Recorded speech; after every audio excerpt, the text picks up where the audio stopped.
Welcome to rhythm of learning. ഇന്നത്തെ ക്ലാസ്സിൽ നമ്മൾ പഠിക്കാൻ പോകുന്നത് സംസ്ഥാന തിരഞ്ഞെടുപ്പ് കമ്മീഷൻ അഥവാ സ്റ്റേറ്റ് ഇലക്ഷൻ കമ്മീഷനെ കുറിച്ചിട്ടാണ്. കേരള സംസ്ഥാന തിരഞ്ഞെടുപ്പ് കമ്മീഷൻ. ഈ സംസ്ഥാന തിരഞ്ഞെടുപ്പ് കമ്മീഷനെ കുറിച്ച് പ്രതിപാദിക്കുന്ന ഒരു ആർട്ടിക്കിൾ ഉണ്ട്. ഏതാണെന്നറിയോ നിങ്ങൾക്ക്? 243 243 ക്യാപിറ്റൽ ലെറ്റർ കെ കേട്ടോ. 243 243 എന്ന് പറയുന്ന ആർട്ടിക്കിൾ ആണ് സംസ്ഥാന ഇലക്ഷൻ കമ്മീഷനെ കുറിച്ച് പ്രതിപാദിക്കുന്ന ആർട്ടിക്കിൾ. ഇനി എന്താണ് സംസ്ഥാന election commission, state election commission ചെയ്യണേ? നമ്മുടെ തദ്ദേശ സ്വയംഭരണ സ്ഥാപനങ്ങളിലേക്ക് തെരഞ്ഞെടുപ്പ് നടത്തും അല്ലെ? ആ തെരഞ്ഞെടുപ്പിന്റെ മേൽനോട്ടം, അതിന്റെ നേതൃത്വം, അതിന്റെ നിയന്ത്രണം, കൂടാതെ ആ തദ്ദേശ സ്വയംഭരണ സ്ഥാപനങ്ങളിലേക്ക് നടത്തുന്ന തെരഞ്ഞെടുപ്പുകളുടെ വോട്ടർ പട്ടിക തയ്യാറാക്കല്, ഇതൊക്കെ ആരുടെ ഡ്യൂട്ടിയാണ്? സംസ്ഥാന ഇലക്ഷൻ കമ്മീഷന്റെ ഡ്യൂട്ടിയാണ്. അപ്പൊ എന്താണ്? തദ്ദേശ സ്വയംഭരണ സ്ഥാപനങ്ങളിലേക്ക് നടത്തുന്ന ഇലക്ഷന്റെ മേൽനോട്ടവും നിയന്ത്രണവും വോട്ടർ പട്ടിക തയ്യാറാക്കലും അങ്ങനെയുള്ള കാര്യങ്ങളൊക്കെ ചെയ്യലാണ് സ്റ്റേറ്റ് ഇലക്ഷൻ കമ്മീഷന്റെ ഡ്യൂട്ടി ആയിട്ട് പറയുന്നത്. ഇങ്ങനെയുള്ള state election commission, Kerala state election commission നിലവിൽ വന്നത് 1993 ഡിസംബർ 3-നാണ്. 1993 ഡിസംബർ 3-നാണ് കേരളത്തില് എന്ത് വന്നത്? തിരഞ്ഞെടുപ്പ് കമ്മീഷൻ നിലവിൽ വന്നത്. കേരള തിരഞ്ഞെടുപ്പ് കമ്മീഷന്റെ ആസ്ഥാനം തിരുവനന്തപുരം ജില്ലയിലെ വികാസ് ഭവൻ എന്ന് പറയുന്ന സ്ഥലമാണ്. അവിടെയാണ് എന്തിന്റെ ആസ്ഥാനം? കേരള തിരഞ്ഞെടുപ്പ് കമ്മീഷന്റെ ആസ്ഥാനമായിട്ട് പറയുന്നത്. ഇനി അടുത്തത് പറയണത് സംസ്ഥാന ഇലക്ഷൻ കമ്മീഷണറെ ആരാ നിയമിക്കുന്നത്? ഗവർണറാണ്. ഇപ്പൊ സംസ്ഥാന ഇലക്ഷൻ കമ്മീഷണറെ നിയമിക്കുന്ന വ്യക്തി ഗവർണർ.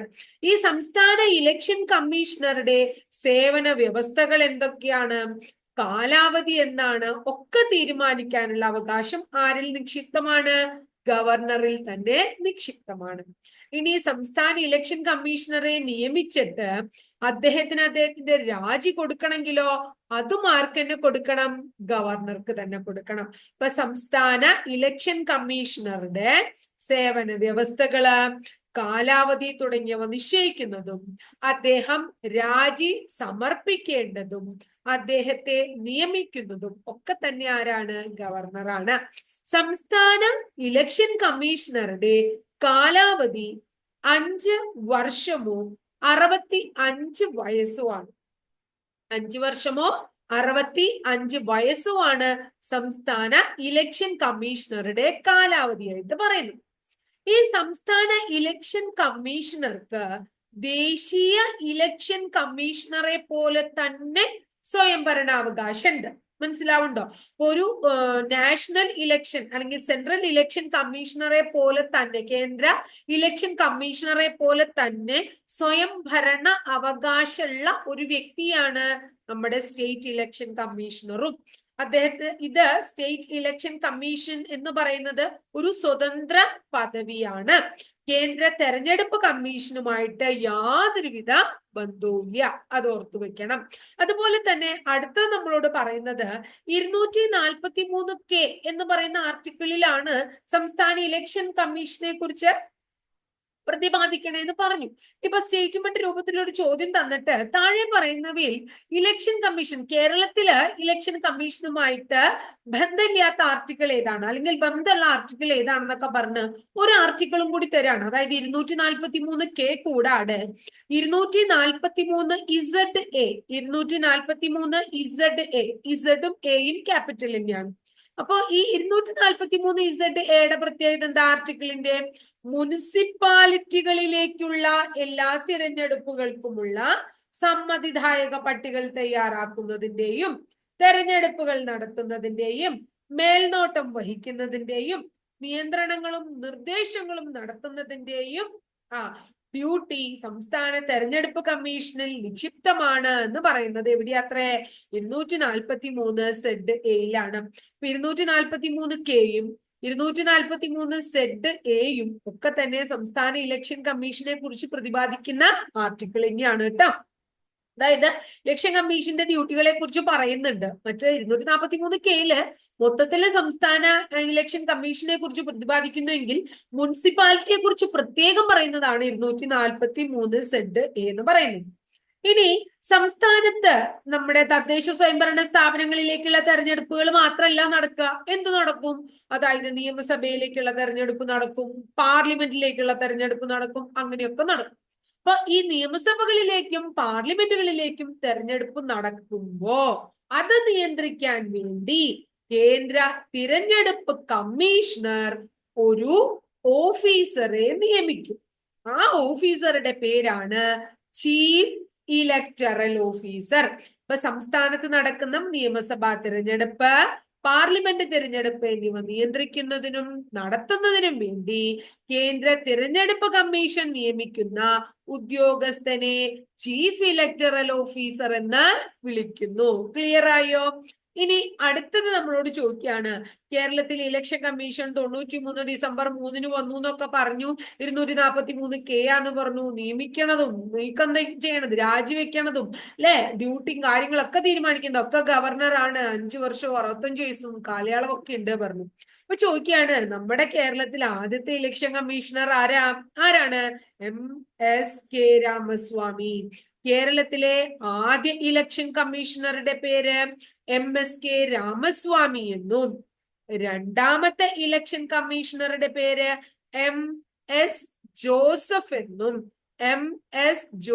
എന്നും ഏഴാമത്തെ ഇലക്ഷൻ കമ്മീഷണറുടെ പേര് A ഷാജഹാൻ എന്നുമാണ്.